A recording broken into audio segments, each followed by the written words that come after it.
El tren en la estación de Downtown, Los Ángeles, estaba por partir hacia el campo de concentración y había mucho bullicio. La gente se saludaba, subía sus maletas, los niños tomados de la mano tenían cartelitos colgados del cuello que los identificaba. Los soldados vigilaban, y en uno de los vagones, entre tantos japoneses estadounidenses, iba un jovencito méxico-americano de 17 años. Era Ralph Lazo.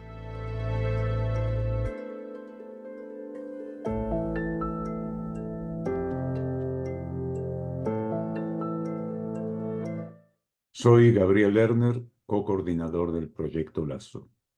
En este video queremos reportar lo que hemos estado realizando en esta iniciativa de Hispanic LA, que es parte del programa de educación pública de derechos civiles de California. Un programa que tiene el objetivo de explorar y educar sobre la experiencia de la comunidad japonesa estadounidense en los campos de concentración de los 40 y la realidad que actualmente viven, 8 décadas más tarde, los migrantes latinos. Para ello hemos utilizado al méxico-americano Ralph Lazo y su extraordinaria historia de heroísmo como un símbolo que une a la comunidad japonesa estadounidense con la latina y que resalta la violación de los derechos civiles de estas comunidades en dos momentos de la historia contemporánea estadounidense. El proyecto, que cuenta con fondos administrados por la Biblioteca Estatal de California, involucró una serie de artículos, reuniones comunitarias, un concurso de ensayos y este video. Cuando Ralph Lazo parte en ese tren hacia el campo de concentración de Manzanar, es porque se ha ofrecido voluntariamente como prisionero para acompañar a sus amigos de ascendencia japonesa que, por orden de las autoridades militares, son evacuados de la costa oeste estadounidense. Soy Néstor Fantini, también coordinador del proyecto. Varios de los artículos publicados en Hispanic LA hablan del contexto histórico de comienzos de 1942, cuando a solo semanas del ataque japonés a Pearl Harbor se genera una histeria colectiva, con mucho de racismo, en la que todo lo japonés era considerado un enemigo potencial. El 7 de diciembre de 1942, la base naval de Pearl Harbor es atacada por el Imperio del Japón y el presidente Franklin Delano Roosevelt declara la guerra. Semanas más tarde, firma la Orden Ejecutiva 9066, que autoriza la evacuación y detención de la comunidad japonesa en más de 10 campos de concentración estadounidenses, 2 de ellos en California, Tule Lake y Manzanar. La orden ejecutiva del presidente autoriza a la autoridad militar a que evacúe y detenga a más de 120.000 ciudadanos estadounidenses de origen japonés, inmigrantes japoneses y unos 2.300 latinoamericanos, también de origen japonés, que fueron traídos de países como Panamá y Perú. Todos pasarían los años de la Segunda Guerra Mundial en campos de concentración estadounidenses. En 1942, el joven latino Ralph Lazo vivía en Bunker Hill, una sección del centro de Los Ángeles, en la que se había asentado una gran colectividad japonesa y era estudiante de Belmont High School. No se sabe con exactitud cuándo Ralph, que no tenía ni una gota de sangre oriental, decidió que acompañaría a sus amigos de ascendencia japonesa a los campos de concentración. La cuestión es que cuando llegó el momento, fue a registrarse. Se puso en la fila en la vieja estación Santa Fe y cuando fue su turno, el soldado que lo anotó no demostró ningún interés en confirmar si era o no era japonés. Como Ralph diría años después, a veces ayuda a tener la piel marrón. Cuando sonó el pito del conductor anunciando la partida, Ralph Lazo estaba sentado en el tren con los hombres, mujeres y niños que eran llevados no a campos de internamiento, como se ha tratado de suavizar el término, sino a campos de concentración. No como internos, sino como prisioneros. El campo de concentración de Manzanar estaba rodeado por alambres de púa, 8 torres con guardias reflectores y la policía militar que patrullaba día y noche. Si bien en Manzanar no se daba la brutalidad sistemática de los campos de exterminio nazi ni de los gulags estalinistas, No hay racionalización alguna, ya sea de carácter militar, político o filosófico, que justifique mantener prisioneros a inmigrantes y ciudadanos leales, cuyo único crimen era el color de su piel y su apellido. Al principio, Ralph se sintió desilusionado cuando descubrió que la mayoría de sus amigos de Belmont High y Bunker Hill no estaban en Manzanar, sino que habían sido transportados a otro campo de concentración, el de Heart Mountain, en Wyoming. Pero nada lo iba a desmoralizar y se integró plenamente a la vida del campo. Ayudó a plantar árboles, trabajó repartiendo cartas, organizó juegos deportivos y terminó sus estudios secundarios. También se interesó por los niños huérfanos que habían sido traídos al campo y organizaba juegos para mantenerlos entretenidos. Lo aceptamos y lo queríamos. Él simplemente era uno de nosotros, comentó Rosie Kikuchi, una compañera de encierro. Ralph estuvo más de 2 años en Manzanar hasta que, en agosto de 1944, fue enlistado en el ejército y enviado a la guerra en el Pacífico, en donde fue promovido a sargento y llegó a ganar una medalla de bronce por valentía en el combate. Aparte de escribir y publicar artículos sobre la violación de los derechos civiles de los más de 100.000 japoneses estadounidenses y 2.300 latinoamericanos en los campos de concentración en donde estuvo Ralph Lasso, también hemos preparado notas sobre la experiencia en el presente de latinos migrantes cuyos derechos humanos y derechos civiles también son violados. Los migrantes vienen a los Estados Unidos y muchos son latinos, y lo hacen porque escapan persecución política, miseria económica y desastres naturales. Pero para algunos hombres, mujeres y niños, el arribo a la tierra del American Dream, que inicialmente es la esperanza de un futuro mejor, se transforma en una pesadilla, especialmente para quienes son detenidos y terminan en celdas de aislamiento.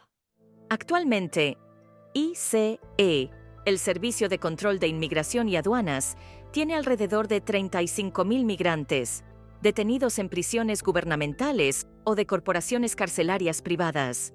Lo grave es que, como se reporta en un estudio de Physicians for Human Rights y Harvard University, solo en California, y entre 2018 y 2023, las autoridades migratorias han utilizado celdas de aislamiento para migrantes unas 14.000 veces.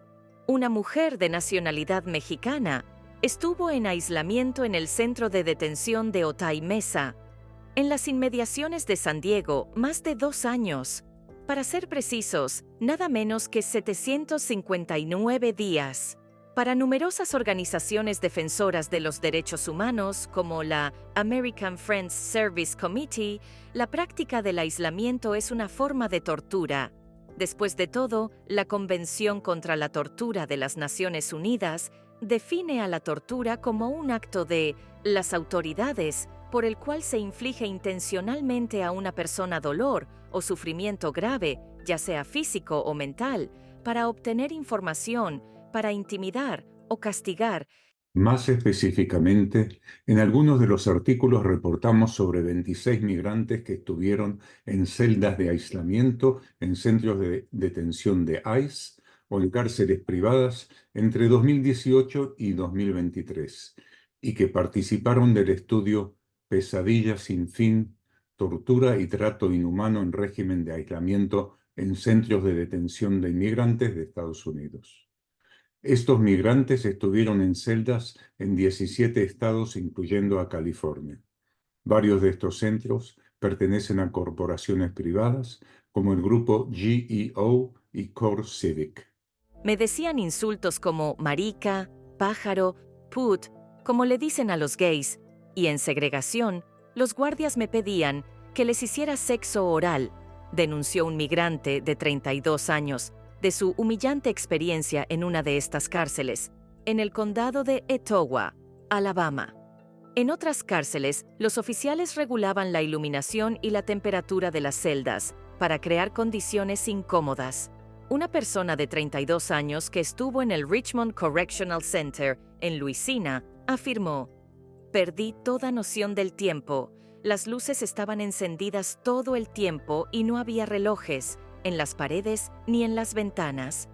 Lo peor era que al ser enviado a la celda de aislamiento, no se sabía cuánto duraría el encierro, una incertidumbre que generaba ansiedad y depresión. Cuando vas al agujero, como le decían a la celda de aislamiento, no sabes cuánto tiempo vas a estar allí, dijo un hombre de 39 años, que estuvo en el Eloy Detention Center en Arizona.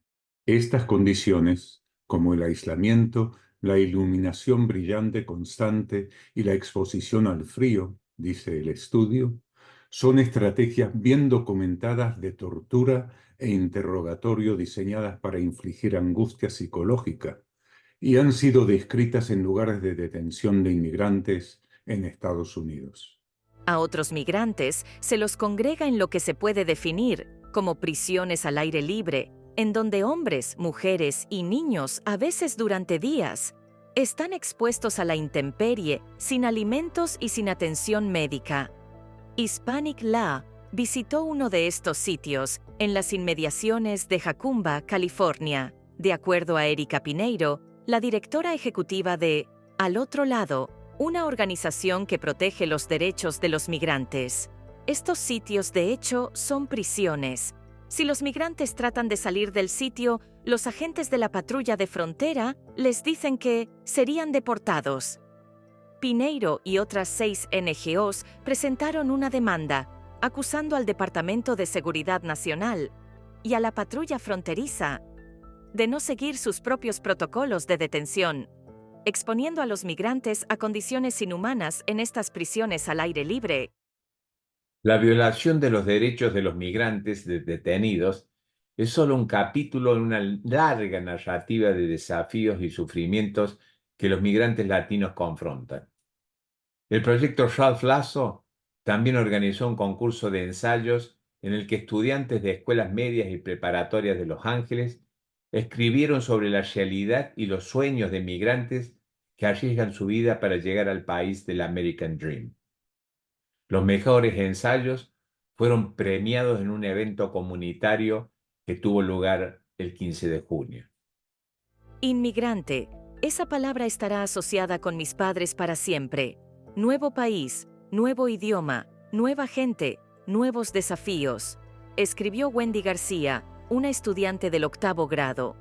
La mayoría de la gente no ve el sacrificio y el coraje que se requiere para venir desde Guatemala hasta Estados Unidos.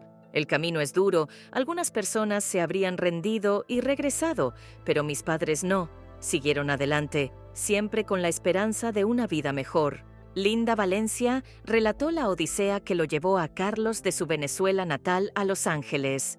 Tuvo que cruzar por la selva de Darién, en donde tantos migrantes han perdido su vida. En el ensayo dice, varios de nuestros compañeros se perdieron en la selva, otros se lastimaban los pies por el camino rocoso y lodoso en el que íbamos. También había animales salvajes y las veredas llenas de lodo de alrededor de 3 pies de hondo, por el cual varias personas se quedaron atrás por hundirse. Yo, con todo el sacrificio y fuerza de voluntad, le pedía a Dios lograr sobrevivir. En el 5.º día, ya éramos pocos los que continuamos. Después de cruzar por Chiapas, cuando todo parecía más tranquilo, de pronto paran su autobús y lo terminan secuestrando.